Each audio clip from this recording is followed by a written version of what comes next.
સાવરકુંડલામાં પરમ પૂજ્ય ઉષા મૈયાના 87મા જન્મદિને સદભાવના ગ્રુપ દ્વારા સેવાનો ત્રિવેણી સંગમ યોજાયો। સાવરકુંડલામાં છેલ્લા 24 વર્ષથી નિસ્વાર્થ લોકસેવા પ્રવૃત્તિઓ ચલાવતા સદભાવના ગ્રુપ દ્વારા પરમ પૂજ્ય ઉષા મૈયાના 87મા પાવન જન્મદિવસ નિમિત્તે સેવાનો અનોખો ત્રિવેણી સંગમ રચાયો હતો। રવિવારે લોહાણા મહાજનવાડી ખાતે આયોજિત આ કાર્યક્રમમાં રક્તદાન, ગૌસેવા અને આરોગ્ય સેવાના સમન્વય સાથે ભવ્ય રક્તતુલા અને 107મો મહારક્તદાન કેમ્પ સંપન્ન થયો હતો।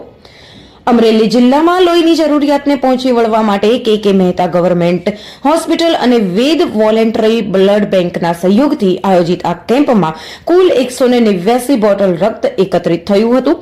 કાર્યક્રમનું મુખ્ય આકર્ષણ પૂજ્ય ઉષા મૈયાની ભવ્ય રક્તતુલા રહી હતી। બહેનો માટે રક્તદાનની અલગ વ્યવસ્થા રાખવામાં આવી। મહિલાઓએ પણ ઉત્સાહપૂર્વક ભાગ લીધો હતો।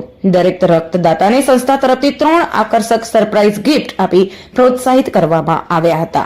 हम दिखाएंगे सच्चाई की खबर चैनल को लाइक कीजिए, सब्सक्राइब कीजिए और हमारे साथ जुड़े रहिए। हम दिखाएंगे आपको सच्चाई की खबर।